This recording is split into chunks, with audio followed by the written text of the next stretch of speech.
un objet qui est très bien connu des biologistes, c'est le colibacille, Escherichia coli. Escherichia coli, il y a des monceaux de littérature, de livres, de manuels, textbooks sur cette bactérie qui est vraiment l'objet favori des biologistes moléculaires, qui a permis de faire beaucoup d'avancées en biologie moléculaire. Donc nous sommes concentrés un peu sur cette petite bête, et là on s'aperçoit donc que on peut aller parfois très loin en dilution. On peut aller jusqu'à moins 18 pour avoir des signaux. Donc à moins 18, il n'y a plus de colibacille qu'on a d'ailleurs filtré, il n'y a plus rien, il n'y a plus que de l'eau. Et ce qui est important, c'est de voir que la réponse, c'est aussi une propriété importante, qui correspond pas à la logique de bon sens en général des biologistes, c'est que les signaux émis ne dépendent pas du nombre de cellules bactériennes au départ. C'est-à-dire que nous avons par exemple une suspension très riche qui titre 10 puissance 9 1 milliard de bactéries par millilitre. Si nous faisons des dilutions, on s'aperçoit que les signaux sont toujours présents avec les mêmes dilutions jusqu'à 10 cellules. Il n'y a pas donc de proportionnalité entre les signaux et la quantité de micro-organismes qui émettent. Donc ici, seulement 10 cellules bactériennes sont nécessaires et suffisantes. Alors bien sûr, si on dilue davantage, bien sûr, on n'a plus rien, et là, on n'a plus de micro-organismes, et à ce moment-là, on n'a plus de signaux. Il faut donc les micro-organismes au départ, une toute petite quantité. C'est intéressant parce que cette méthode peut donc être très sensible pour détecter une présence bactérienne ou virale très très faible. Mais malheureusement, on ne peut pas quantifier puisque le signal est le même quel que soit le nombre de cellules. Alors, nous avons également regardé des virus, d'autres virus que le VIH, le virus du sida, notamment la grippe, puisque on va penser aussi que peut-être on peut disposer ici, je dis bien on peut peut-être disposer d'une technique de diagnostic de la présence de virus grippal très pathogène que la souche H5N1 pour la détecter de façon précoce. Il faut bien voir que nous détectons ces signaux dans le plasma, donc dans le sang. Si un organisme, par contre, est très localisé et n'avait pas de particules dans le sang, on ne pourra pas détecter. Donc ça aussi probablement veut dire qu'on ne pourra pas détecter des infections grippales banales, où là le virus reste localisé aux muqueuses respiratoires, à moins que par contre il puisse émettre des particules dans le sang, et ceci est peut-être plutôt le cas des virus très pathogènes que le virus d'origine aviaire H5N1. Mais ceci est une possibilité, nous ne l'avons pas encore vérifié. Je viens également donc à la maladie d'Alzheimer. Nous avons fait une étude grâce à des collègues cliniciens sur une cohorte de patients atteints à la phase d'état de la maladie d'Alzheimer. Donc c'est pas une étude sur des phases précoces. Et sur 17 cas Alzheimer, 16 est donné des signaux dans leur plasma, dans les rangées -6, -8, -9, après filtration à 100 nanomètres. Donc il s'agit de bactéries. Si vous voulez, pour l'instant, nos signaux sont les mêmes quel que soit l'agent infectieux. Ils sont similaires en tout cas, peut-être sont-ils un peu différents, mais pour l'instant, nos moyens de détection ne permettent pas de différencier. Pour l'instant, donc, les signaux sont les mêmes quelle que soit la bactérie ou quel que soit le virus, mais on peut quand même différencier entre virus et bactéries suivant la taille des nanostructures qui émettent ces signaux. Donc la taille des nanostructures pour les bactéries, c'est entre 20 et 100 nanomètres, c'est-à-dire qu'on les laisse passer à 100 nanomètres, on les retient à 20 nanomètres. Pour ce qui est des structures d'origine virale, elles passent les filtres de 20 nanomètres, donc elles sont plus petites que 20 nanomètres. Alors nous avons différents types d'enregistrements. Là, vous avez un enregistrement plus brut qui vous montre l'augmentation de fréquence, si vous voulez, dans ce que sont les dilutions positives par rapport au bruit de fond. Également l'arthrite rhumatoïde, là, une dizaine de cas ont été positifs à des dilutions plus faibles, mais là toujours d'origine bactérienne, après filtration à 100 nanomètres. Donc voici les faits. C'est des faits donc bien observés, qu'on a répétés beaucoup de fois, Le seul problème, c'est le fait que le bruit de fond qui est à l'origine de ces vibrations, car d'où vient l'énergie?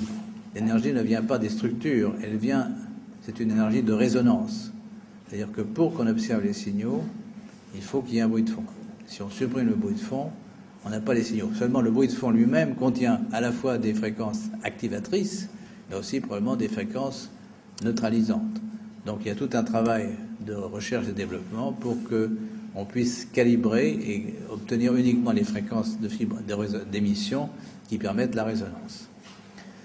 Alors j'en viens maintenant donc à l'interprétation de ces résultats.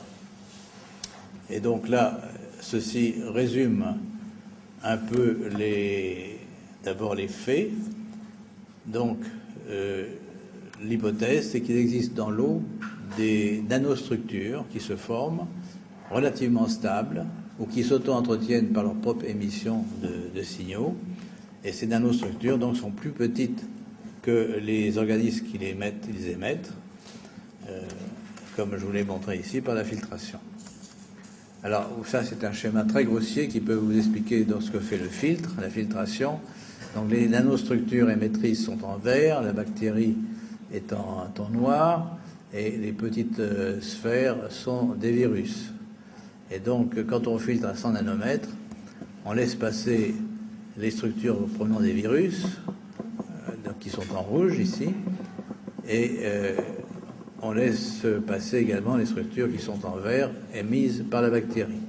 Si on filtre à 20 nanomètres, on a tout à fait éliminé les structures émettant provenant de la bactérie, mais on a gardé encore les structures qui émettent des virus. Bon, ceci est très, très grossier. Ce que aussi il faut voir, c'est que ces structures n'ont pas les propriétés de la micro-organisme de départ. C'est-à-dire que ces structures sont résistantes à la DNase, à la RNase, à la protéinase K, donc aux enzymes qui attaquent les acides nucléiques, les protéines, sont résistantes aux détergents, aux agents chélatants comme le DTA. Par contre, donc, elles sont sensibles à la congélation, contrairement souvent aux micro-organismes de départ, c'est-à-dire que les virus résistent très bien au froid. Eh bien, les nanostructures qui sont dérivées des virus, elles sont détruites par le froid, la congélation à moins 60 degrés. Ils sont également sensibles à la chaleur avec des variations, mais enfin, en général, à 70 degrés, on élimine ces structures, les signaux qui proviennent de ces structures. Les densités, je l'ai déjà dit tout à l'heure pour Mycoplasma pyrum, mais ceci a été vérifié pour d'autres organismes.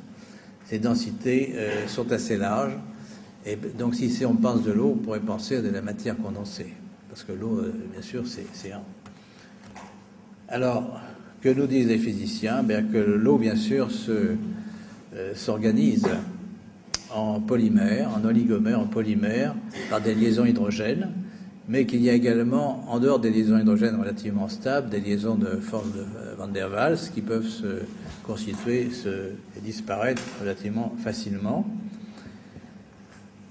Voilà un petit peu ce que je peux dire aux physiciens pour l'instant. C'est le physicien de nous aider, bien sûr, à l'interprétation de ces structures. La grande question est de savoir si elles sont porteuses d'informations génétiques. Pour l'instant, donc, je vous ai présenté deux types d'expériences différentes, l'infiltration et la recherche d'affectivité pour Mycoplasma pyrum, mais aussi pour HIV. Donc, des structures qui apparemment n'ont pas de DNA, mais gardent une information génétique. Et d'autre part, donc, des structures qui émettent des signaux électromagnétiques en résonance. Et est-ce que ces structures ont gardé une part de l'information génétique de l'ADN, du DNA? Je serais tenté de le dire, mais je n'ai pas la preuve pour l'instant, bien sûr. Ceci est un pas de plus dans la science-fiction. Je crois que Jacques Bérénice avait beaucoup d'idées très, très audacieuses. Eh bien, moi, je suis un peu son tracé et j'ai tendance à penser qu'on pourrait effectivement penser que l'eau peut garder une information génétique, comme elle garde d'ailleurs une information biologique pour des molécules plus simples. C'était le travail de l'équipe de Benveniste. Et pourquoi pas, ce que nous savons, nous avons vu très récemment, c'est que la source des signaux dont je vous parlais, c'est bien le DNA et les acides nucléiques de façon générale.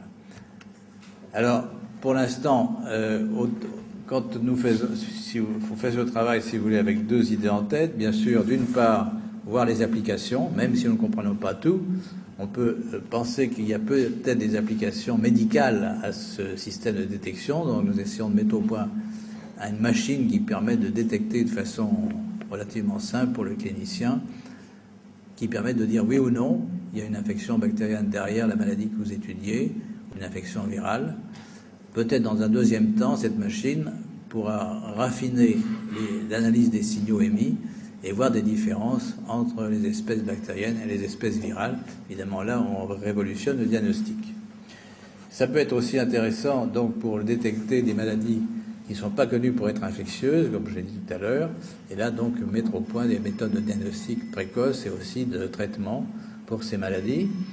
Enfin, pour AIDS, eh bien, le système des signaux permet d'avoir un biomarqueur, alors que les autres marqueurs moléculaires du virus ont disparu, donc pour étudier une éradication possible de l'infection après la trithérapie.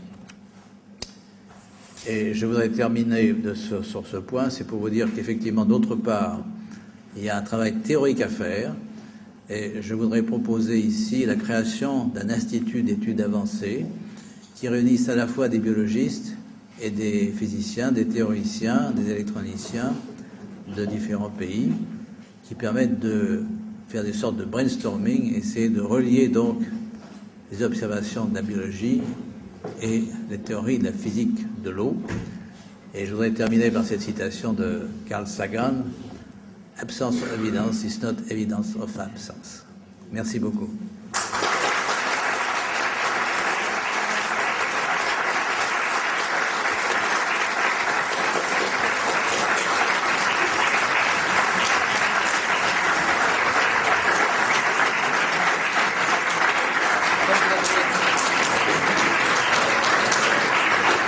Oh.